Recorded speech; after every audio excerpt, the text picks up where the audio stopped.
made our first signing. West Ham have signed Daniel Cummings from Celtic. We will be talking about that. We will be talking about a Bromby striker, and we'll also be talking about Kelleher, because according to Sky Sports, West Ham are interested in the Liverpool and Northern Ireland goalkeeper. But first, don't be confused. You have come onto the Forum channel.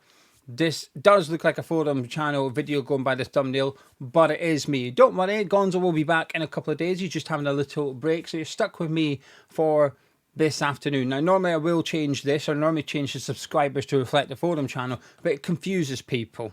So no matter what I do, people are going to get confused. Hopefully, we've cleared that up, and let's get on with the show. And I want to talk about the goalkeeper, first of all, because I'm refusing to get my hopes up. I'm a fan of Kelleher. I have been for quite some time. We'd love to see him at West Ham. I think he would be a big upgrade on what we currently have.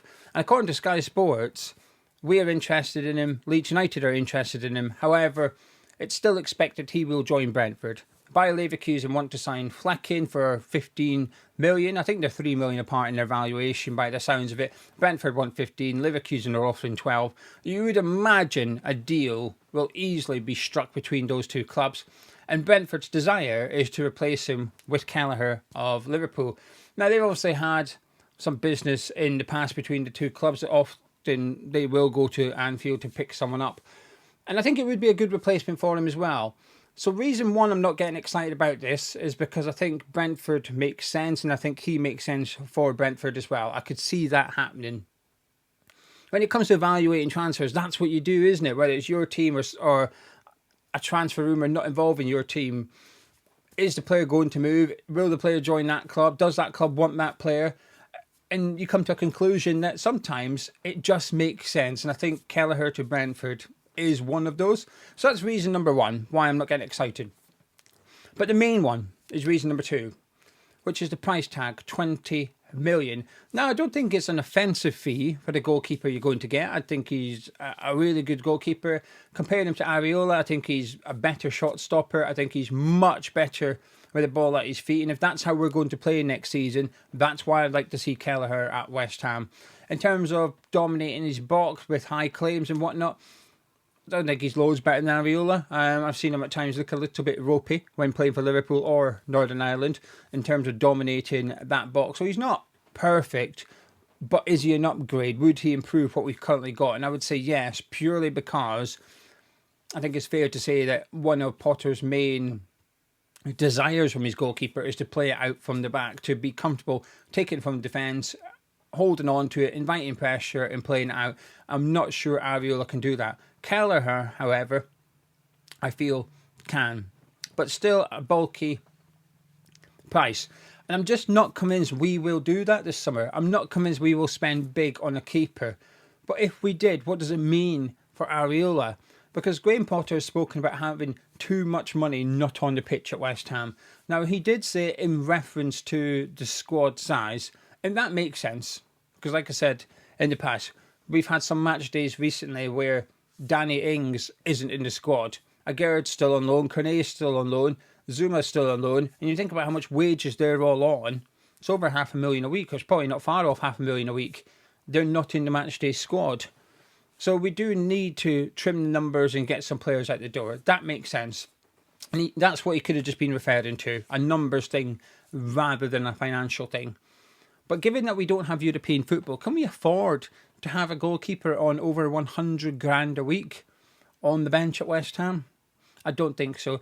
Of course, as football fans, we'll go, yeah, that's two good goalkeepers. Areola, Kelleher and then Foderingham. What an excellent three goalkeepers to have at the club next season. It would be, but I think it's very unnecessary. I forgot to tell you about our closing down sale at our store. Mugs are on sale, including this one of my favourite designs by Canning Town Len. We've got t-shirts on sale, we've got beer mats on sale, we've got books on sale. Go have a look, there might be something you like. We've got Father's Day coming up, so if your old man is a West Ham fan, see there's something for him. If you've got kids, if there's something you like, send a link to your kids, send a link to your missus and say, Ellie, get me this, will you? It's on sale, and you support Hammers Chat, and I get an item I like. It's an easy win for everyone. Go to hammerschatstore.com. Links in the description below in the pinned comments as well. Just Google it, Hammers Chat Online Store.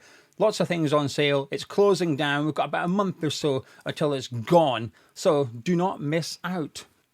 if we had European football, fine, perfect, because we know the score. One plays 38 games in the league, the other one plays the cup games. There's enough time for both goalkeepers, but we don't have that next season. And I know there's a cup goalkeeper thing. I'm not sure that applies to the Carabao Cup and the FA Cup. It will, if we bring in another goalkeeper. Well, hopefully we will, no matter who we bring in. Let's just say, I don't know, I'm just picking a random name here, okay? It was the first one that comes to my head. We're not going to sign him. He would cost money. We're not going to sign him, okay? But let's just say we sign Sam Johnson, right? A really good number 2, good enough to be a number 1 in the Championship, but perhaps not in the Premier League, but currently a number 2 in the Premier League. Then, yeah, the Carabao Cup comes around and he probably does go and goal. But is he going to be happy with that? Probably not. Would Areola be happy playing Carabao Cup and FA Cup only? Not a chance. That guy was unhappy playing the European games when we had 6 group stage games and then we went quite far in the competitions, winning one of them. He was still unhappy with those minutes. Then when he got sort of the number 1 in the league and Fabianski became the cup goalkeeper, Fabianski was unhappy with his game time as well. So to find someone that's willing to do that role, I think is difficult sometimes. Are we going to spend 20 million on a number 1 goalkeeper? I struggle to believe it.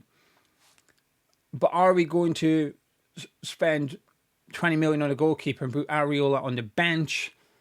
I really don't see that one. I don't think it would make sense either. I think it would be an expensive thing to do. I hope we do sign a new goalkeeper. Like I said, my prediction is that we will start offering loans out. I think I would not be surprised. This is just a prediction. There's no information. Sometimes Gonzo has it on this channel. Sorry to disappoint. I'm a proud NITK. I might get that on a t-shirt. NITK. I know nothing.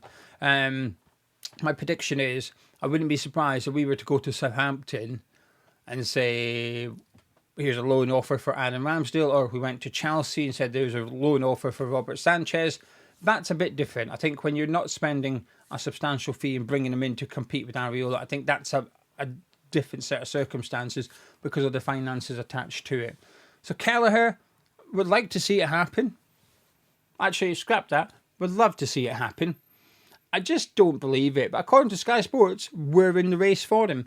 Now, Liam Delap is off to Chelsea. I'm going to be honest with you. I'm pretty relieved. I don't think it's the best move for him. I think he should have moved to a club like Everton, Nottingham Forest or West Ham with, release clauses and assurances that he can leave next summer or 2027 to a Champions League club. I think he had a move in him before going to a club like Chelsea. I think he's not made a massive error, but I do think he's maybe made a slight one here because Chelsea are now being linked to other strikers. So it's not like they've signed Delap and went, that's enough. They're still going after other strikers that are better than Liam Delap. So he might find himself being on the bench a little bit.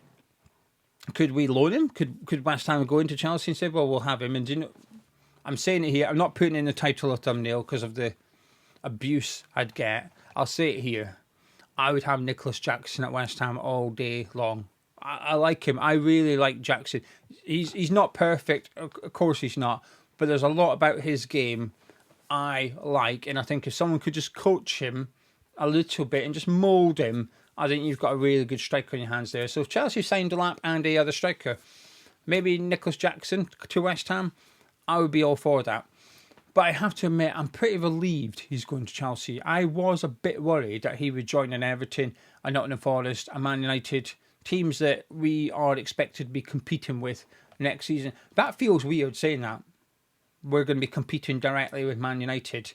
But I believe that. I expect Man United to be in the bottom half of the table next season. I think Cunha will be a top signing for them.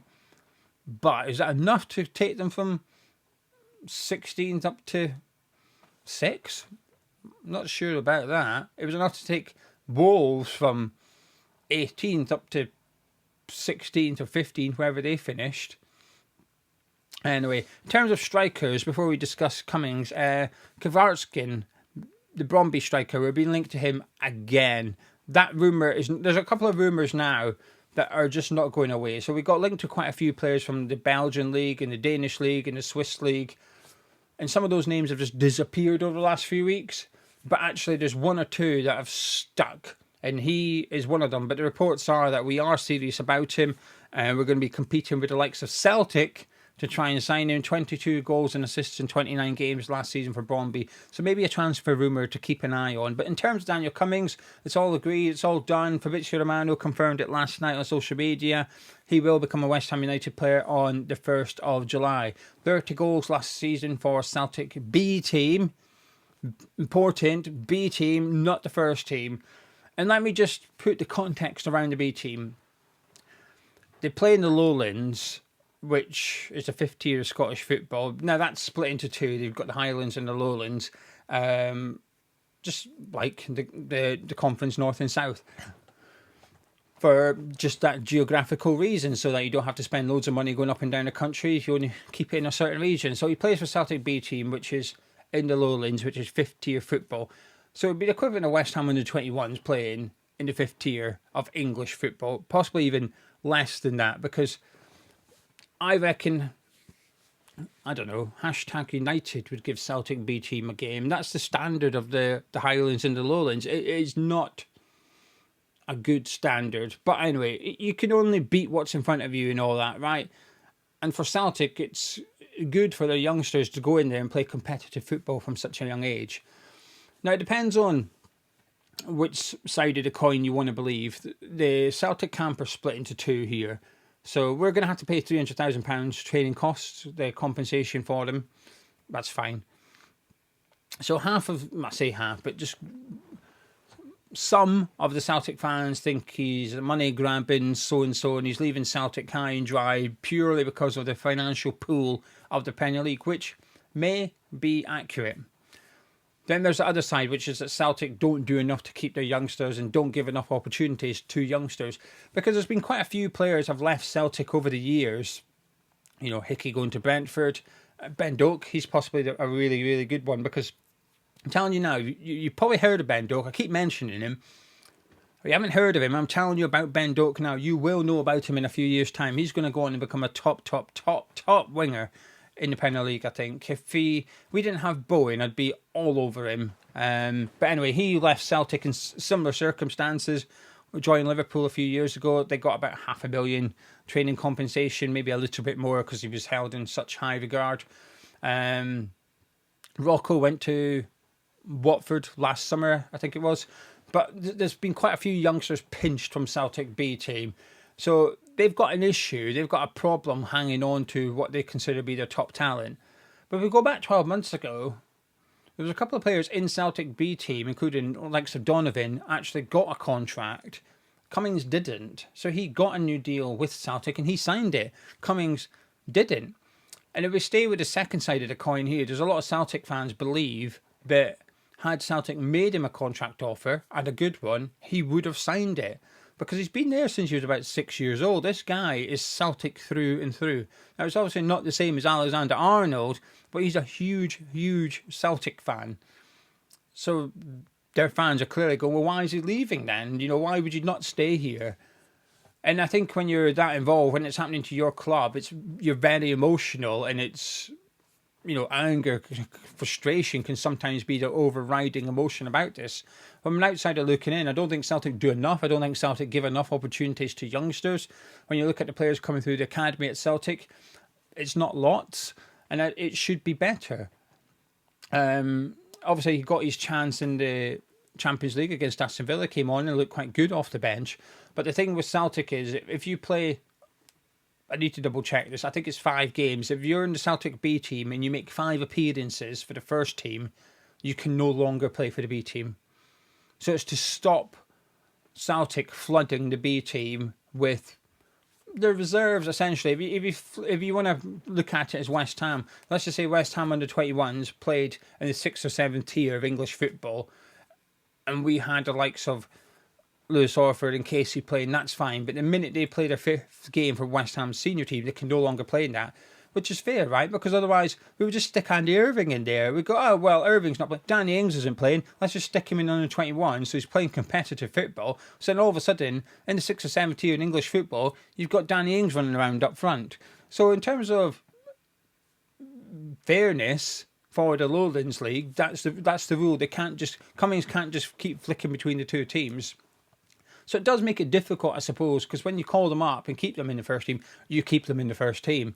But Cummings hasn't had that opportunity, and there's some reports suggest that pretty much the minute after Celtic played Aston Villa, West Ham got in touch with Daniel Cummings and we were all over him.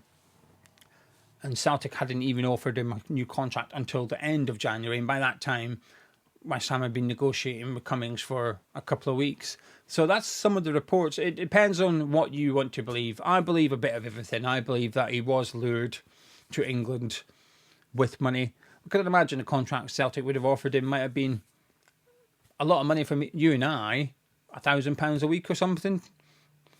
But I'd imagine the contract that we've offered him is quite substantial compared to that. There is some talk and this is where it gets a little bit almost like, I feel like I'm almost blowing smoke up Martin Noble's arse here, but there is some talking around Celtic that the development plan laid out for Cummings was what appealed to him. Now that's something you're going to expect to hear, isn't it, from the Cummings side of things? If they're leaking stuff to people in around Celtic, that's what you're going to hear, because he's never going to turn around and go, well, actually, the money was far too good to resist, I'm off. It's always going to be, well, actually, the development plan, the prospects, the opportunity to play first team football, it's all been promised to me, I'm off to West Ham United. But this is certainly someone that Martin Noble has chosen. He's bringing to West Ham. It's got nothing to do with Graham Potter. And I'm all for that. I'm 100% for that. I'll go into, maybe I'll do a video about it. Otherwise, it'll be, oh, crikey, 16 minutes already. Right. Anyway, I'll do a video about that the other day. But I think it's a good thing that Graham Potter isn't picking the players for the academy.